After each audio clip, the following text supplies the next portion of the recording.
Hello, thank you for stopping by. I'm so glad you're here. Today, I have decided to do something a little bit different and try some British food. I know the British food sometimes has a bad reputation. I think it is very much undeserved. I went to London a few years ago now, and while I did stay in central London and I was very much a tourist, I did try British food at a few different levels, and I wasn't expecting much, but I was really surprised. So I wanted to try some British food made at home. And I thought, what sounds more interesting than toad in the hole? I have no idea what this is. I'm following a recipe from the Waitrose website because that seems very British to me. And you have to start by making a Yorkshire pudding batter. So we have 6 eggs, 210 grams of plain flour, 350 milliliters of skimmed milk, 350 milliliters of skimmed milk. I put 250 milliliters of skimmed milk. So I've already made the Yorkshire pudding batter, and it's got to cool or rest for at least 3 hours before you bake it. But I didn't put enough milk in there. So, all right, I think I can still fix my Whoopsie. This has only been in the refrigerator for like 15 minutes or so. So I'm going to mix in another 100 milliliters. Okay, not off to the best start, but what was I saying? So once that batter has chilled out for like at least 3 hours, I'm going to cook the sausages. And I had to go to a specialty meat market to get the bangers. And my apologies, these are Irish bangers, but from what I could tell, they're going to be pretty close to the English equivalent. I'm used to having Vienna sausages on a Chicago-style dog, so I want to try something different, more authentic, homemade Irish-style, British-style sausage. To go with the toad in the hole, I'm going to be making onion gravy because Waitrose says that should be served with it. And I'm trusting Waitrose here. If I'm off, please tell me, because I don't know. Just a stupid Chicagoan when it comes to British food. I really don't know what I'm doing. But I'm trying to give it a good shot because I had such good food when I was there. And I'm trying to recreate that experience. Mushy peas. I'm going to be making mushy peas to go along with it. I brought a pot of water to a boil on the stove, lightly salted. Cooked the peas in it until they were cooked through, but not cooked to death. Drained them, and I'm putting them in my blender. They're going everywhere. Okay, I've got the cooked peas in my blender. Into that goes a tablespoon-ish of butter, 1/4 cup of cream, and we're going to blend this a little bit, but not too much. More than that. You know, I might try this more often if I like it. I do remember having some mushy peas in London, and I think they were very old style, authentic mushy peas because they were dry as heck. Didn't love those. The fish was, and the chips were both amazing. And whatever beer they had on tap that I got was also amazing with it. I didn't have any mushy peas that I liked there, but these look tasty.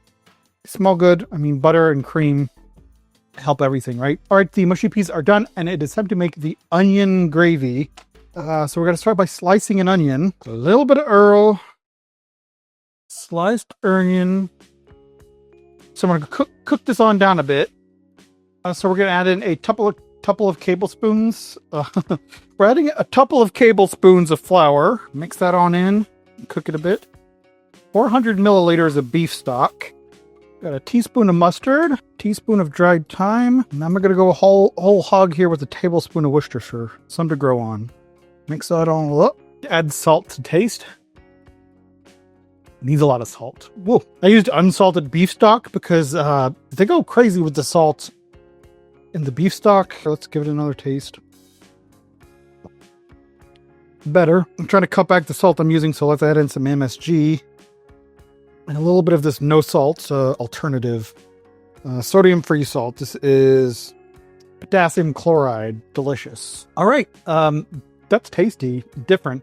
So I'm going to clean up this mess. And in about an hour,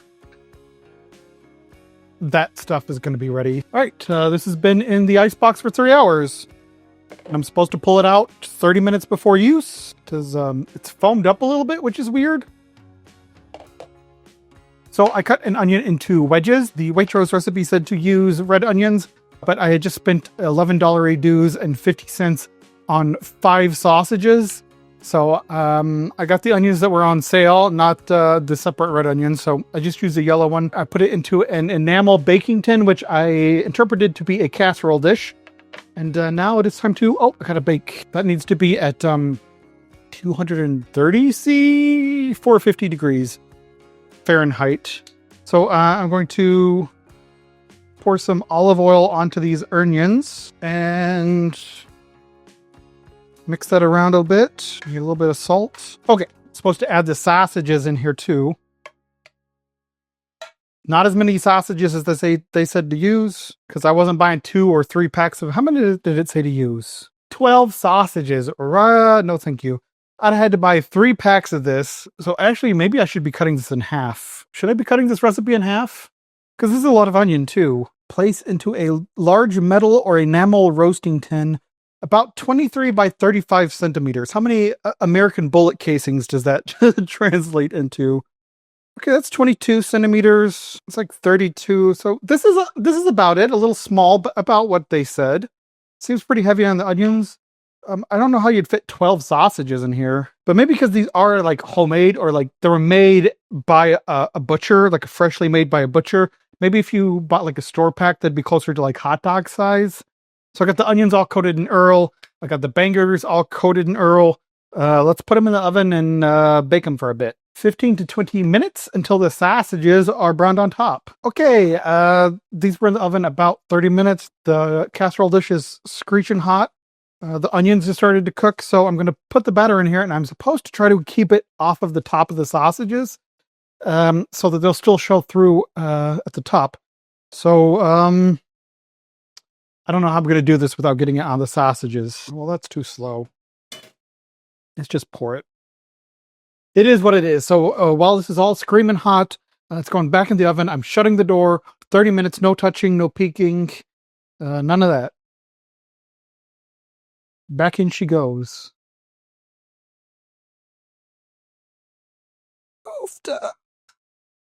Oh no, I was supposed to put rosemary. It said fresh rosemary.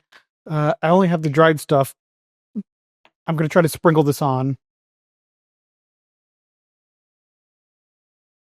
Okay, that was just like a minute in there before I opened the door. So 30 minutes without the door open now. Starts now. Whoa.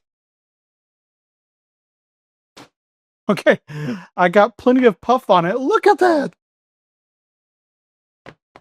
What the?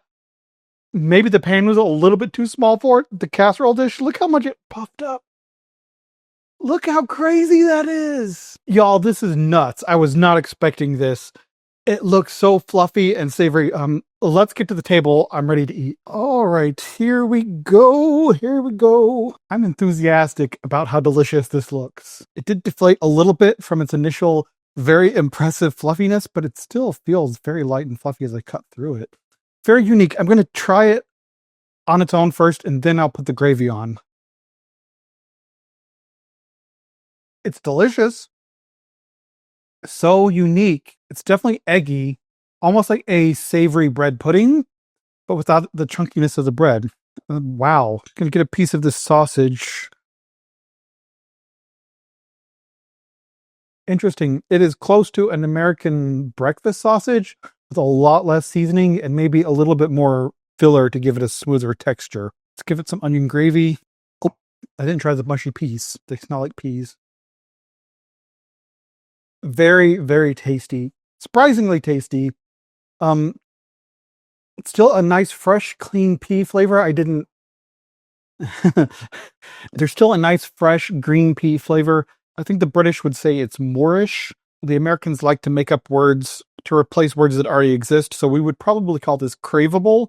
Now let's try some of the Yorkshire pudding all together. Get the sausage, the pudding, or the toad in the hole. Try the toad in the hole with the sausage, the pudding, and the onion gravy on it.